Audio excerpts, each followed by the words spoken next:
이 둘째 이제 그 루드비그가 네. 이 형한테 로베르트한테 이제 미션을 부여합니다.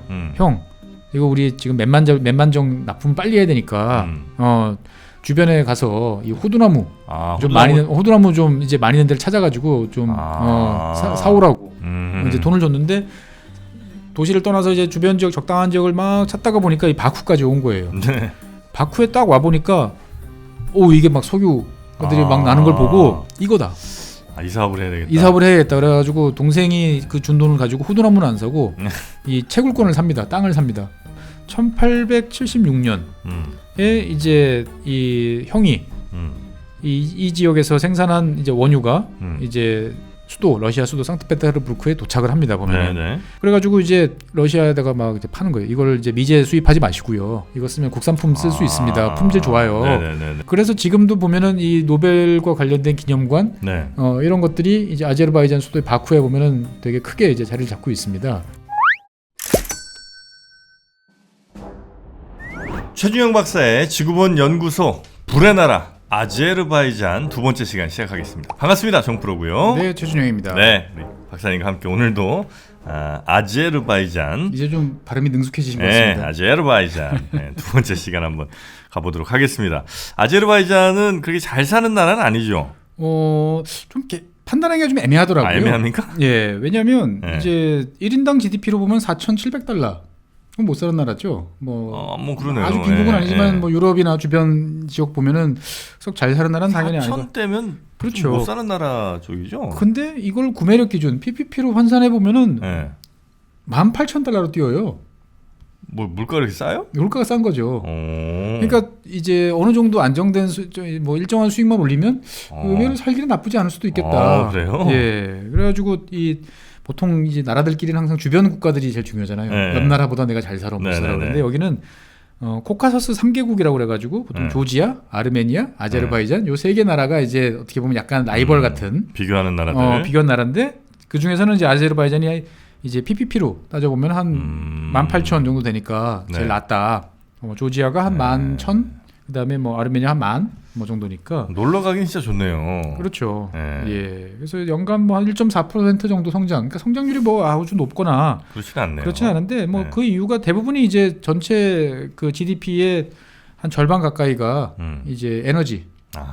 네, 석유랑 가스 팔아서 나오는 거다 보니까 이제 그런 거와 연동성이 이제 상당히 큰 거죠. 네네. 그래서 이 나라 돈 단위는 이제 마나트라고 합니다. 마나트. 마나트. 그래서 그 영어로 하면은 이제 AZN으로 표시합니다. 아제르바이잔은 이제 AZ니까 거기다가 이제 마나트 해가지고 이제 N자를 붙이는데 우리 화폐 단위 있잖아요. 뭐 달러는 이렇게 S자에다가 이렇게 긋고 원화는 W에다가 이렇게 긋고 일본 엔화는 Y자에다가 이렇게 긋잖아요. 여기는 약간 그 뭐라고 해야 되나 이 새 그 발자국 모양처럼 생겼다고 그래야 되나? 새발 모양이네요. 요렇게 생긴 약간 삼지창 같은. 예, 삼지창 같은 이런 식의 표현이라서 이걸 뭐라고 불러야 될지 참 말을 못 하겠네요. 보니까. 뭐 M자를 한 거 같기도 한데. 여튼 그 세 발이 딱 그 모양이네요. 새 발 모양이고요. 환율로 따져 보니까 한 660원 정도? 1라나트가 660원 정도. 네. 근데 어떻게 생긴 돈인지 제가 한번 구경을 해봤더니 유로화인 줄 알았어요, 얼핏. 생긴 게. 네, 그래서 유로화랑 되게 비슷하다 했더니 실제로 그 유로 지폐를 디자인하신 분한테 맡겨가지고. 그래요. 예, 그러다 보니까 보통 이제 이런 나라들은 대부분의 나라들은 이제 뭐 나라의 상권자, 뭐 대통령, 뭐 위대한 사람 이렇게 나올 텐데. 유로 스타일로 해가지고 인물이 없어요. 예, 뭐 자연이라든지 건물이라든지 불 타고 있고 뭐 이러나? 뭐 그런 식이에요. 보면 조금 아쉽다. 뭐 이런 생각도 좀 들더라고요. 유로랑 비슷하게 생긴 마나트를 쓰고 계시고. 예, 뭐 실제로 뭐 수출 수입량은 작아요. 뭐 한 308억 달러 정도 되는데 이 아제르바이잔이 제일 많이 수출하는 나라가 의외의 나라입니다. 이제 이탈리아에 제일 많이 수출해요. 뭘 수출해요? 주로 석유, 가스. 이게 그러니까 파이프라인 종착점이 이제 그쪽이다 보니까 이탈리아로 수출하는 게 많고, 그다음에 당연히 터키, 뭐 이스라엘, 뭐 러시아, 체코 이런 데 이제 수출을 많이 하고 수입은 이제 러시아에서 수입하는 게 많고요. 터키. 그다음에 중국 분들도 많이 여기 와서 이제 뭐 장사도 하고 네네네. 그런 것 같아요. 그래서 이제 이 중국 사람들이 이제 아제르바이잔에 가서 이제 초창기에 이제 가서 뭔가 이제 저가의 저품질을 물건들을 네. 뭐 이상하게 많이 파신 모양이에요. 팔았던 모양이에요. 그래가지고 이 동아시아 사람들에 대한 약간 인식이 안 좋아요? 네, 좀 안 좋다. 뭐 이런 이야기들도 좀 있답니다. 보면은.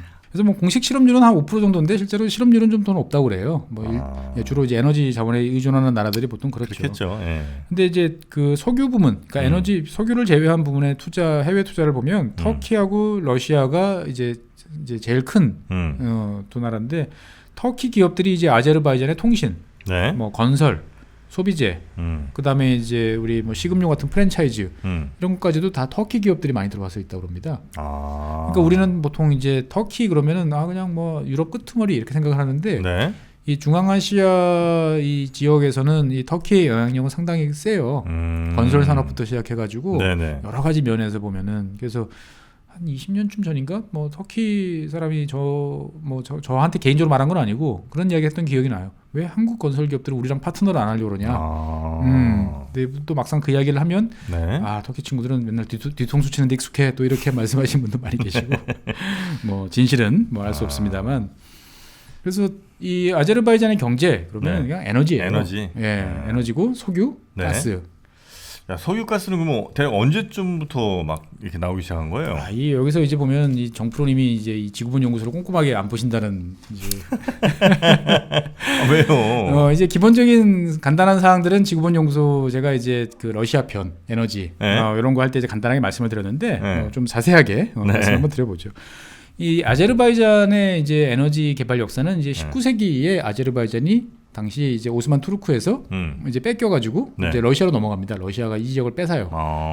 그러면서 이제 본격적으로 시작을 합니다. 네. 그래서 1829년, 19세기 초반에 이 지역 기록을 보면 이렇게 손으로 파는, 손으로 판다 진짜 손으로 파는 게 아니고 이제 삽으로 파고, 삽이나 뭐 간단한 도구로 파는 네. 유정이 82개가 있었다고 그러니까 기록을. 바로 땅 지표면 밑에 있다는 거네요. 네, 얕아요. 그러니까 이제 그냥 우물 팔려고 파다 보면 이제 기름 나오고 에이 버려. 그러고 이제 딴 데 가는 이제 이런 식이었는데 당시에 이제 러시아가 이 석유라는 것들이 주로 이제 등유, 불 켜는 재료 네네. 또는 여기서 끈적끈적한 거 뽑아가지고 이제 바셀린 같은 뭐 이런 나름대로의 이제 약재나 이런 걸로 이제 사용하던 시절이다 보니까 네네.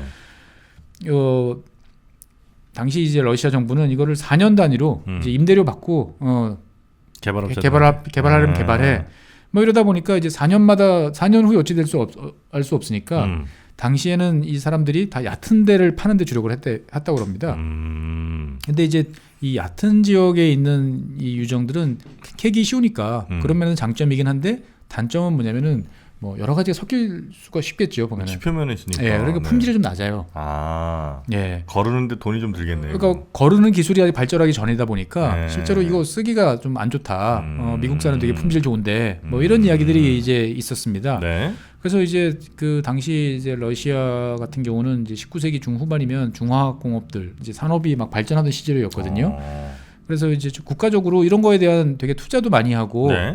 여러 가지 제도 개선도 많이 했는데 1870년부터는 야 이렇게 해서는 안 되겠어. 민간한테 개방을 하자. 니들이 아예 땅을 사. 그리고 개발권 줄게. 뭐 이런 식인 거죠. 이제 보면은. 그래서 1874년에 한 60만 배럴 정도 연간 나오던 게 1884년 되니까 1000만 배럴. 10년 만에 어마어마한 거죠. 네네. 그래서 이제 미국의 한 3분의 1 수준으로 이제 당시에는 미국이 세계 최대 산유국이었으니까. 이 작은 땅에서. 예, 작은 땅에서. 주로 다 바쿠예요.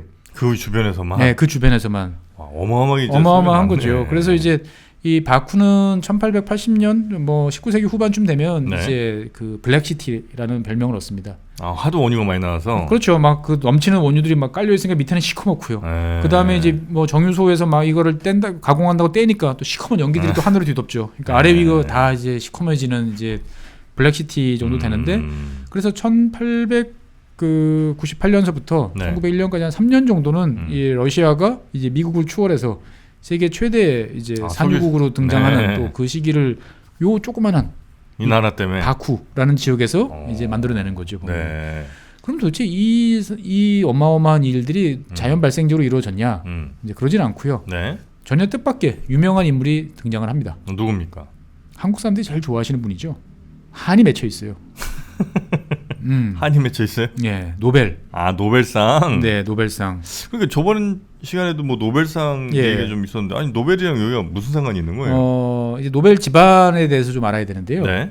우리가 보통 아는 노벨상 만든 이제 노벨 네. 다이너마이트 만들어가지고 이분은 이제 알프레드 노벨이에요. 그렇죠. 알프레드 노벨인데 이 알프레드 노벨의 아버지가 이제 임마누엘 이제 노벨이에요. 그래서 이 아제르바이잔 석유 산업과 제일 밀접하게 관련이 있는 거는 이 정확히 말하면 알프레드 노벨이 이제 막내고요. 네. 셋째 아들이었고 둘째 형인 이제 루드비그 노벨이 상당히 큰 영향을 이제 미칩니다. 아. 그래서 이제 잠시 이제 네. 노벨 이제 집안 이야기를 한번 해보죠. 아, 그래요? 네, 좀 아셔야 돼요. 임마누엘이면 근데 약간 그 여자 아닙니까? 아닙니다. 아, 임마누엘 부인 옛날에 있었는데. 아버지는 네. 엠마누엘 루벨은 이제 원래 스웨덴. 스웨덴. 예, 스웨덴 쪽인데 이제 발명가였어요.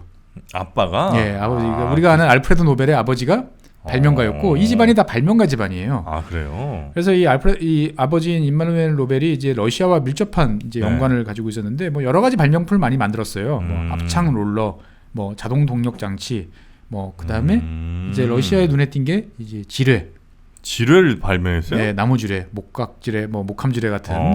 근데 뭐 이런 거 저런 걸 만들었는데 네. 당시 이제 19세기 이제 스웨덴 경기가 되게 안 좋았던 모양이에요. 네. 불경기고 또 이제 공장이 있던 게 또 불에 쫄딱 타버리고 보험도 없던 시절이니까. 네네네. 그래가지고 이제 파산을 했어요. 이제 파산을 했는데 이 스웨덴 지역에 들어와 있던 러시아 사람들이 이제 눈여겨 보고 있었던 모양이에요. 네. 저 아저씨가 만드는 게 재밌는데, 근데 망한 것 같으니까 한번 꼬셔볼까 생각을 해가지고 너 러시아로 와서 한번 만들어보지 않을래? 초청합니까? 예, 초청을 합니다. 네. 그래가지고 이제 1837년에 네. 이제 그 러시아로 건너가요.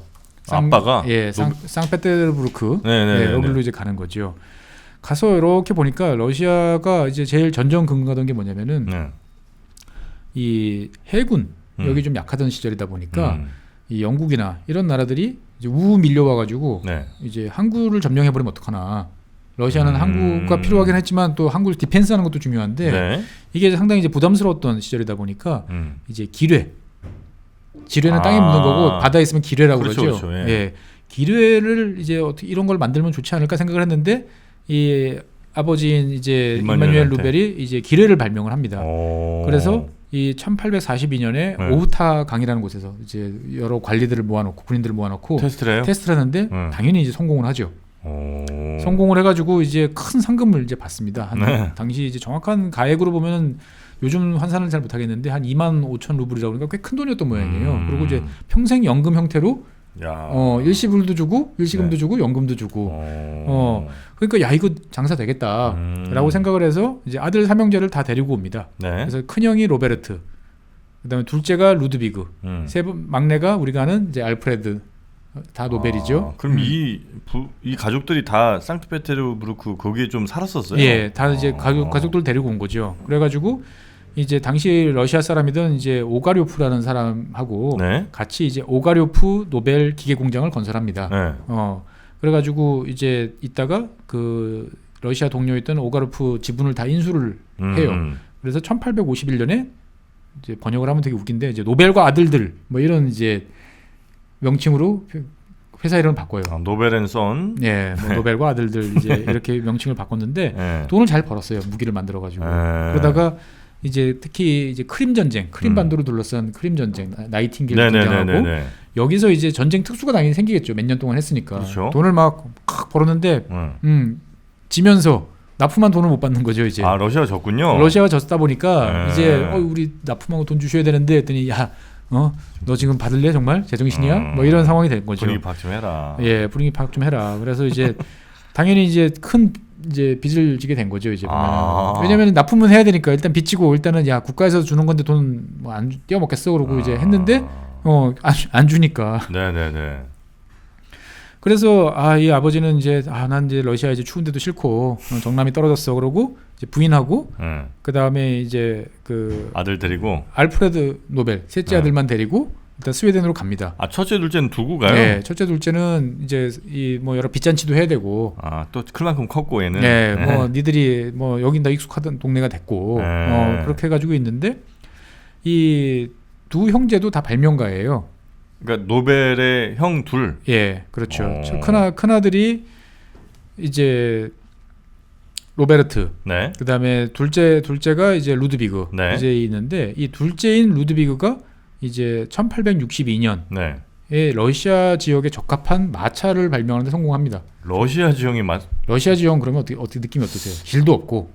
그 저 눈 녹음도 지퍽지퍽하고. 지퍽지퍽하고. 그러니까 이제 웬만하면 잘 빠지고. 네네. 고장 나고 그랬는데 네. 바퀴 폭도 넓고 완충 장치도 있고. 그러니까 어떻게 보면 이제 바퀴 쪽에 이제 아마 뭔가 특허를 했었던 모양이에요. SUV 같은 걸 만들었구나. 예, 그렇습니다. 그러다 보니까 러시아 입장에서 봤을 때는 이거 쓸만하네라고 생각해서 또 납품 계약을 이제 따내는 데 성공을 한 거예요. 그래요. 예, 그래서 이제 빚잔치를 하는 게 아니고 이제 아버지가 진 빚을 이제 갚고 새로 또 이제 돈을 벌기 시작을 합니다. 그러니까 러시아 입장에서 봤을 때는 그래 너희 아버지도 이제 그 무기 만드는 데 재질이 있었으니까 너 한번 이렇게 보는데 소총도 이제 잘 만들었어요. 그래가지고 대규모로 이제 소총 계약을 따냅니다. 네. 그래가지고 이제 됐어. 이제 우리 이제 고생 끝 행복 시작이야. 네. 딱 해서 만들려고 생각을 해보니까 이 가지고 있던 공장은 기계 공장이란 말이에요. 네. 기계 공장은 다 쇠를 깎아서 그렇죠. 만드는 건 잘하는데 소총에 쇠만 들어가나요?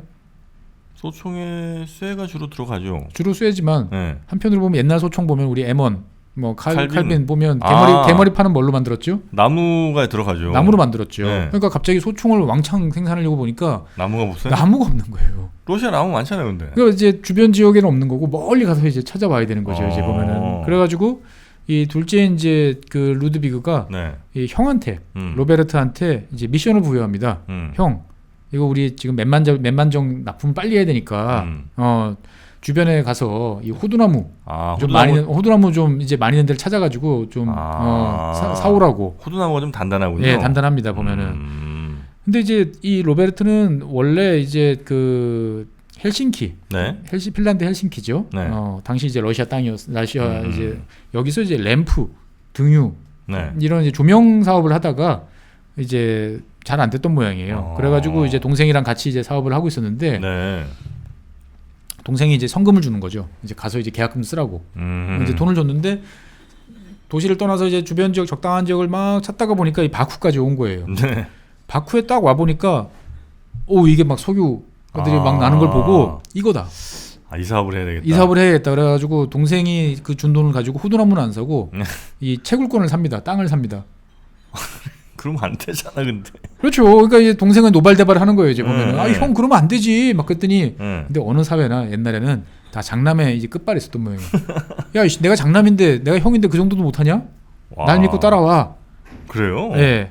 그래가지고 이제 뭐 어쨌든 나중에 이제 호두나무는 딴 데서 구하고 그래서 1876년에 이제 이 형이 이 지역에서 생산한 이제 원유가 이제 러시아 수도 상트페테르부르크에 도착을 합니다 보면. 네네. 근데 이제 루드비그 입장에서 봤을 때는 이 형이 이제 결국 저렇게까지 사업을 하는데 또 팔아야 되잖아요. 그래가지고 자기가 가지고 있는 러시아의 이제 인맥들을 활용합니다. 네네.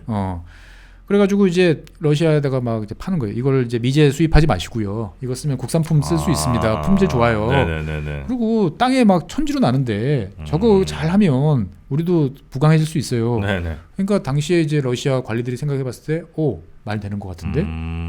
그래서 자 석유를 그러면 우리 산업적으로 한번 육성해보자라고 생각을 하기 시작을 합니다. 네. 그러면서 이제 그 역할을 이제 둘째인 이제 루드비그가 담당을 하는 거죠. 석유를 좀 잘 활용할 방법을. 그렇죠. 석유를 산업으로 이제 키우는 방법. 근데 그때는 이제 다 등유 막 그냥 이렇게 퍼가지고 그냥 대충 이렇게 하다 보니까 뭐 휘발유가 섞여 있어가지고 폭발도 일어나고, 뭐 중유 섞여 있어가지고 잘 꺼지도 않고 막 냄새도 나고. 상당히 이제 이런 거였는데 이걸 어떻게 하면 좀 잘해보자라고 생각을 이제 하던 거죠. 그러니까 이제 루드비그는 이미 이제 러시아 정부한테는 되게 신뢰를 받고 있던 사람이었기 때문에 가능했던 거죠. 그래서 루드비그는 이제 미국의 석유 산업을 꼼꼼하게 연구를 합니다. 어떤 식의 이제 산업이 이제 되고 있고 석유를 어떻게 캐고 어떤 식으로 이거를 가고 이런 걸 연구를 해가지고 이거를 이제 바쿠 지역에다 적용을 합니다. 체계적으로. 그러니까 이제 국가 차원에서 석유 사업을 이제 육성을 하는 거죠. 예전처럼 그냥 적당히 하는 게 아니고 이 땅은 어느 용도로 해가지고 룰을 만들고 그럼 여기는 정유소를 짓자. 그러면 그걸 난 거를 가지고 어떻게 하자. 네네네. 이런 식으로 이제 체계적으로 계획을 세우고 본인도 이제 돈을 투자를 하는 거죠. 그래서 1884년에 이제부터 막 갑자기 석유가 이제 러시아 석유가 막 네. 쫙 올라오는 거죠. 이 와중에서 이제 루드비그 같은 경우는 이제 바쿠의 석유왕이라는 칭호를 얻을 정도로 이제 바쿠의 이제 석유 산업 육성에 이제 큰 기여를 합니다. 둘째가 능력자네 보니까. 능력자예요. 네. 근데 이제 그 석유를 이 바쿠에 와서 보니까 석유는 잘 나와. 잘 나오는데 문제는 수요처가 멀리 있는 거예요. 쓸 사람들이 너무 멀리 있는 거예요. 근데 이거를 그 전에는 그럼 어떻게 갖다 파나 했더니 이제 이 와인 통 같은 포도주 통 같은 오크통 비싼데 통에다 담아가지고 마차로 하나씩 실어 나르니까 이게 게임이 안 되는 거예요 보면은. 당시 유조선도 없고. 그래가지고 야 옆이 바다인데 배로 실어 날라야지 그랬더니 이게 이제 출렁출렁하다가 그다음에 이제 원유 상태로 이제 나르면 이제 거기서 휘발유나 유증기가 나와서 불도 나고 위험해요 막 안 돼요 막 이러는 안 되는 게 어디 있어요 발명가가.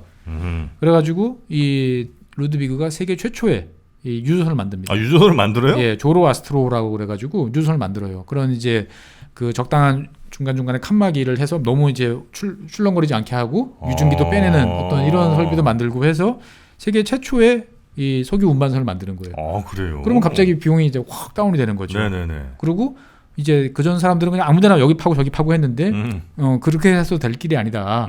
라고 해서 이제 유럽에서 이제 지질학 이런 거를 이제 공부한 친구들을 데려와 가지고 분석을 시킵니다. 파보면은 나오는 거를 이제 어떻게 하면 좋을지 석유가 어느 지역에 있는지 이런 것들을 연구를 시키는 거죠. 네네네. 그래서 과학적 탐사 기법, 그다음에 운송 혁명 이런 걸 통해 가지고 러시아 석유 산업이 이제 경쟁력을 갖춘 이제 그런 산업이 이제 되도록 하는 거죠. 그러고 난 다음에 이제 본격적으로 이제 이 석유를 그러면 캐고 정유를 하고 갖다 팔고 흔히 말하는 이제 수직 통합 체계를 이제 건설을 하다 보니까 이제 사람들이 많이 필요하잖아요. 그래가지고 이제 회사를 로벨 브라더스 회사를 만듭니다. 로벨 브라더스 석유 회사를 만드는데 이게 19세기에 이제 러시아 최대의 기업이 된 거예요. 재벌 기업이에요. 근데 단순히 돈만 많이 버는 게 아니고 직원들한테 러시아 최고의 대우를 해줍니다. 그래요? 급여도 잘 주고 안전한 일터를 만들기 위해서 노력해주고 가족들한테 뭔가 집 이런 것도 이제 제공해주고 노력하고 요즘 말하면 이제 ESG 경영에 어떻게 보면은 선두주자 좀 된다고 할까요? 가버넌스. 그래가지고 이제 이 직원들이 스스로 우리는 노벨 가족이야라고 부를 정도로 애사심도 되게 강한 이런 과정을 통해 가지고 또 이걸 적당히 세일즈를 잘합니다. 나는 이렇게 돈을 벌어가지고 나 혼자 잘 먹고 잘 사는 게 아니고 우리 노동자들도 같이 이렇게 잘 살아요. 여러분들이 이걸 많이 팔아주면 팔아줄수록 더 좋은 회사를 만들 수 있습니다. 그래가지고 러시아에서 짧은 시간 내에 미국산 등유를 스탠다드 오일에 만들던 등유를 다 밀어냅니다. 와, 대단하네. 대단하죠 보면. 그러니까 루드비그는 이제 이런 식으로 이제 사업을 계속 키워나갔는데 사업을 계속 키워나가다 보니까 끊임없이 이제 돈이 부족한 거예요. 사업이 잘 되는데도. 왜냐하면 이제 석유 사업이라는 게 되게 큰 사업이잖아요. 그렇죠. 큰 사업이다 보니까 돈을 계속 집어넣어야 되는 사업인데 이게 너무 힘든 거예요. 그러니까 이 옆에 막 그 돈 빌리러 다니고 돈 때문에 스트레스 받아가지고 쩔쩔매니까 당시 파리에 있던 이제 동생인 알프레드 노벨이 형한테 편지를 씁니다. 그러지 말고 주식을 발행해. IPO 해. 근데 이 루드비그는 이제 주식 발행 그거는 사기. 그게 남의 돈 끌어들여 가지고 사기 치는 거지. 사업이란 그렇게 하는 게 아니야. 내가 책임지고 내가 딱 벌어서 안 돼도 내가 오너 경영. 오너 경영. 그러니까 이제 이 당시에 이 알프레드 노벨 같은 경우는 우리는 그냥 다이너마이트를 만든 발명가라고만 생각하시지만 어떻게 보면은 금융을 되게 해박했어요. 그래요? 그렇기 때문에 다이너마이트를 이제 자기가 만든 거를 이제 산업적으로 성공시킬 수 있는 그러면 이제 공장도 만들어야 되고 해야 되는 거를 되게 잘했어요. 그러니까 이제 그런 알프레드 노벨이 봤을 때 이 둘째 형 루드비그를 보면 막 답답한 거예요. 보면 아우 저 답답이 막 이제 이러는 거죠. 이제 보면은. 그래가지고 그래도 형이니까 어떡하겠어요. 또 도와줘요. 일단은 자기 돈을 먼저 집어넣습니다.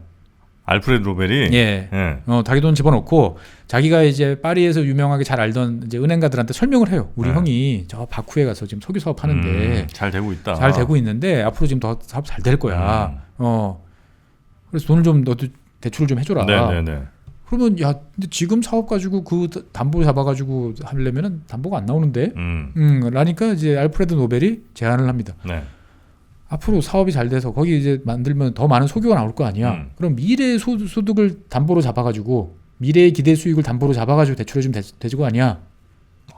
그런 걸 해요? 예. 그래서 이제 그 크레딧 리오네라는 이제 그 프랑스에서 유명한 은행이 있었는데 네.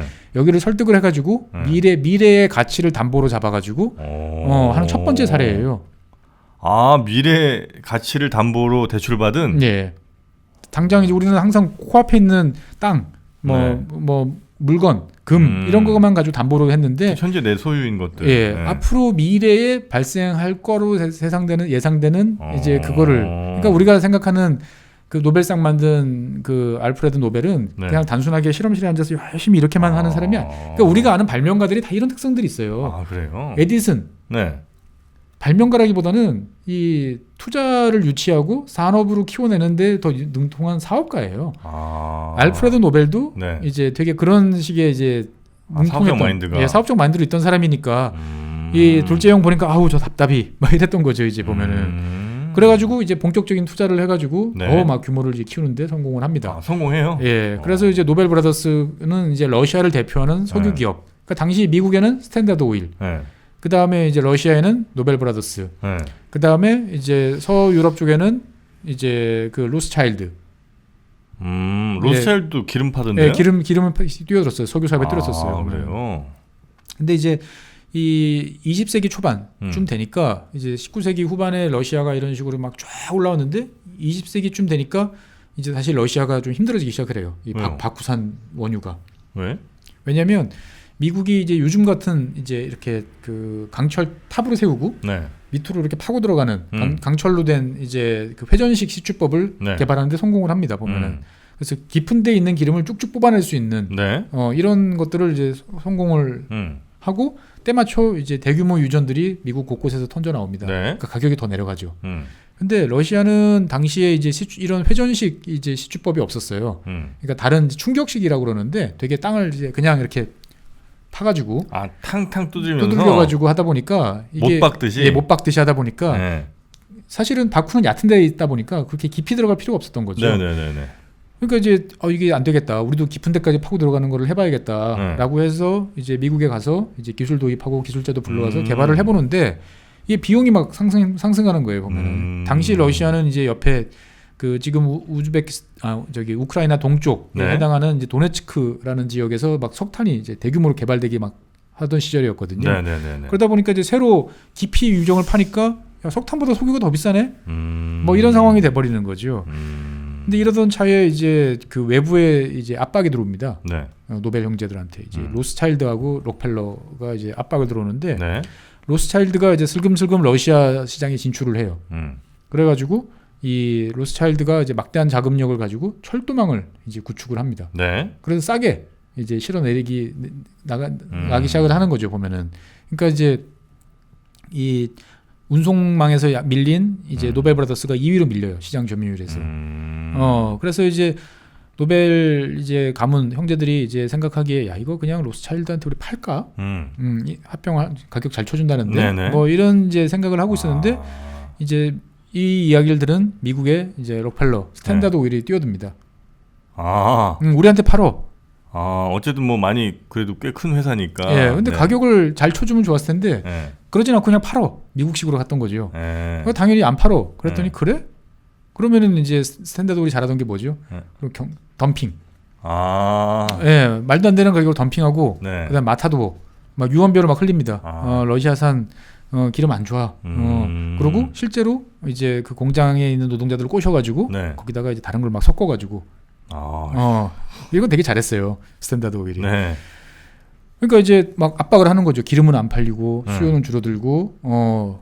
근데 루드비그는 이 상황에서 어떻게 하냐면은 동생이 우리 동생이 뛰어난 동생이지.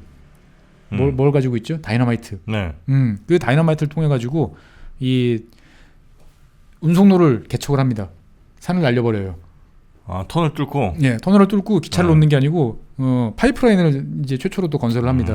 석유는 파이프지 뭐 이래가지고 이제 보면 그래서 한 500톤 가까운 이제 다이너마이트를 적극적으로 활용해가지고 동생이 뭐 공짜로 줬겠죠 보면. 그래서 러시아 이제 세계 점유율을 이제 22%에서 29%로 오히려 더 확장시키면서 이제 성공적으로 이제 방어해내고 오히려 성장을 이뤄냅니다. 그래요? 예. 근데 이제 이 상황에서 루드비그가 스트레스를 너무 많이 맞았던 모양이에요. 그래서 휴가차 이제 프랑스에서 이제 휴가를 보내다가 심장마비로 사망을 합니다. 예, 57세로 사망해요. 네. 근데 심장마비로 사망을 딱 했는데 이게 당연히 큰 사업가가 갑자기 사망됐으니까 이제 신문에 나겠죠. 예, 오비추어리가 나죠. 이제 보면은 부고 기사가 쭉 나는데 이 프랑스 기자들이 헷갈린 거예요. 이게 자기들이 아는 알프레드 노벨인 줄 알고. 예. 루드비그인데. 예. 그러니까 노벨이 뭐 대충 죽었다 그러니까 큰 사업가가 뭐 죽었다니까 우리가 아는 그 다이너마이트 만드는 사업가가 죽은 줄 알고 이제 기사를 냅니다. 죽음의 상인 세상을 뜨다. 죽음의 상인? 예. 그러니까 이제 알프레드 노벨이 다이너마이트를 만들어 가지고 이제 이 다이너마이트가 이제 훨씬 성능이 좋은 고성능 폭약이다 보니까 전쟁터에 활용이 되면서 많은 사람들을 이제 죽게 한. 그러니까 과거 같으면 건물을 한꺼번에 날려버린다든지 이런 일이 불가능했었는데 이제 다이너마이트가 나오면서부터 이제 가능해진 거죠. 그러니까 전쟁의 강도가 이제 확 세진 거죠. 그래서 죽음의 상인이라고 부른 거죠. 그걸 큰 돈을 이제 벌었죠. 보면은. 그러니까 이제 그 기사를 본 이제 그 알프레드 노벨은 충격에 빠집니다. 나를 이렇게 생각하는구나. 나 인생 헛살은 것 같아. 그래가지고 그럼 나는 뭘 해야 되지? 세계 내가 뭔가 좀 뜻있는 일을 해보자. 그래서 이제 그 가족들의 반대를 무릅쓰고 자기가 가진 재산 대부분을 다 출연을 해가지고 노벨 재단을 만듭니다. 그래서 노벨상 만드는 거예요? 그렇죠. 그래서 노벨상이 유명한 이유는 뭐예요? 가장 세계에서 상금이 많기 때문에. 많죠. 예. 그러니까 그 노벨 재단이 20세기 초반서부터 지금까지 100몇십 년 동안 그 알프레드 노벨이 출연한 돈을 잘 굴린 거예요. 그래가지고 지금까지도 제일 많은 상금을 이제 주는 이제 그런 거잖아요. 이제 보면은. 그래서 이 아제르바이잔의 석유 산업은 이 노벨 형제와 밀접한 연관이 있어요. 그래서 지금도 보면은 이 노벨과 관련된 기념관 이런 것들이 이제 아제르바이잔 수도의 바쿠에 보면은 되게 크게 이제 자리를 잡고 있습니다. 그렇습니까? 예, 그러니까 이제 이 노벨 이 영국권은 우리한테 있어라고 아제르바이잔은 이제 생각을 이제 하고 있는 거죠 보면은. 그럼 이제 그 형네 회사 루드비그네 그 노벨 석유 회사 여기는 이제 끝난 거예요? 노벨 브라더스는 계속 있다가 이제 1차 세계 대전 때 이제 이 바쿠 지역은 영국군한테 큰 피해를 입습니다. 이제 그 원래 동부 전선에서 이제 러시아하고 독일하고 싸우다가 러시아가 이제 이탈을 했죠. 그러면 당연히 이제 독일은 이제 이 지역을 점령해서 빨리 석유를 이제 가져오려고 했는데 이제 영국이 특공대를 파견을 합니다. 그래가지고 이 동네에 이제 철저하게 파괴를 해요. 파괴를 하면서 이제 큰 타격을 입죠. 큰 타격을 입고 그 다음에 이제 또 러시아 혁명이 또 이제 발생을 하죠. 그러다 보니까 이제 뭐 이 노벨 그 브라더스 석유 회사는 여기서 사업을 더 이상 영위하는 게 쉽지 않겠다라고 냉정하게 판단을 하고 스탠다드 오일한테 매각을 합니다. 매각이 돼요. 예, 그래서 노벨 브라더스 회사는 이제 소멸을 하죠. 그래서 뭐 스탠다드 오일은 샀지만 결국은 이제 볼셰비키 혁명 때문에 또 쫓겨나니까 어떻게 보면 이제 나름대로 잘 빠져나와 엑시스를 했다. 뭐 이렇게 이제 볼 수도 이제 있습니다. 그래서 삼명제가 이제 대단하긴 대단하네요. 그래서 이 어쨌거나 아제르바이잔의 석유는 노벨 형제와는 이제 뗄래야 뗄 수 없는 이제 그러한 이제 사업 그 상황인 거죠. 이제. 그때 당시에도 석유가 막 이렇게 길바닥이 넘쳐날 정도였으면 석유는 도대체 그러면 이 바쿠 혹은 뭐 이제 이 아제르바이잔의 대략 현재 어느 정도 있다고 뭐 이렇게 측정 같은 게 되잖아요. 예, 측정 같은 게 됐죠. 그래서 이제 아제르바이잔이 보유하고 있는 석유 매장량은 한 70억 배럴 정도 돼요. 확인된. 그 정도면 얼마나? 뭐 그렇게 많지는 않아요. 아직 세계적으로 많은 수준은 아닌데 인구 1000만 생각해 보면 많은 편이죠. 뭐 거부에. 근데 이제 아제르바이잔이 자기들이 주장하는, 그러니까 이게 석유 매장량이라는 것들은 확실하게 지금 경제성 있게 해낼 수 있는 그게 있고, 그다음에 경제성이 있는지 없는지 애매한 친구들이 있고, 저기 있을 것 같은데라고 생각하는 게 있고, 되게 이렇게 어느 기준을 따라 다느냐에 따라서 되게 달라요. 그렇긴 하겠죠. 예, 미국 같은 나라들은 되게 신뢰성이 높죠. 그게 딱딱 맞아 떨어지는데. 이제 뭐 베네수엘라라든지 뭐 이런 나라는 믿을 수가 없어요. 근데 아제르바이잔 정부가 주장하는 석유 매장량은 한 140억 배럴 정도. 140억 배럴. 가스는 뭐 한 1.3조 입방미터 근데 이제 아제르바이잔 정부는 한 2배쯤 된다. 2.6조 정도 된다라고 이제 이야기를 합니다. 네네. 그래서 뭐 전체적인 추정 매장량, 그러니까 이제 경제성이 있는지 없는지 모르겠으나 뭐 전체적으로 봤을 때 보면은 한 390억 배럴 정도 묻혀 있다라고 이제 보여지고, 이게 이제 카스피의 전체 매장량의 한 20% 정도가 아제르바이잔 구역에 있다라고 이제 이야기를 합니다. 그래서 네. 이 카스피에서 석유를 제일 많이 뽑아내고 있는 나라는 지금은 이제 카자흐스탄이에요. 카자흐스탄. 예, 카자흐스탄이고 그다음에 가스는 이제 투르크메니스탄. 근데 그러면 아제르바이잔은 뭐냐? 네. 이제 그 우리로 따지면 원조 맛집이죠. 아. 예, 이 역사와 전통을 자랑하는 19세기부터. 예, 19세기부터 하니까 바쿠 그러면 석유의 도시라는 어떤 그러한 이미지로 이제 지금까지 이제 되게 유명한 이제 이런 도시고요. 그래서 그러면 여기서 나온 이제 석유를 가스를 뽑아내려면 파이프라인이 이제 필요한데, 그 지난 시간에 말씀드린 것처럼 이제 BTC라고 그래서 비트코인 아니고요.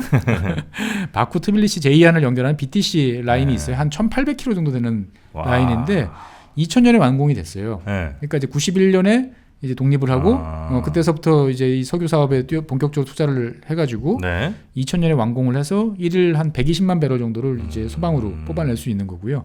그 다음에 이제 가스 같은 경우는 이제 SGC라고 부릅니다. 뭐 남부 가스 회랑 뭐 이렇게 부르는데, 이게 이제 이 카스피에서 석유뿐만 아니고 이제 가스도 많이 나오기 시작하니까 이거를 이제 실어내자. 근데 유럽 입장에서 봤을 때는 우리가 그동안에 너무 러시아한테만 의존하는 것 같으니까 아제르바이잔에서 가스를 만들어서 뽑아서 그러면은 그 터키를 지나서 이렇게 오면은 이러면 좀 안전하겠네 싶어가지고 이제 2015년부터 이제 이 투자를 시작을 했습니다. 그래서 이탈리아까지 연결돼요. 아제르바이잔을 출발해서 이제 조지아를 거쳐서 터키를 거쳐서 바다를 지나 이제 그리스, 알바니아, 이탈리아까지 연결되는 한 3,500km, 한 400억 달러 들어가는 대규모 사업인데 아마 거의 마지막 완공이 됐을 거예요 보면. 그래서 한 저기 160억 입방미터 정도를 이제 뽑아내는데 60억은 이제 터키에서 쓰고 한 100억은 이제 유럽으로 가는 이런 이제 가는 거죠. 그러니까 이 서방과의 연결을 되게 중시하는 거죠. 왜냐하면 수요처니까.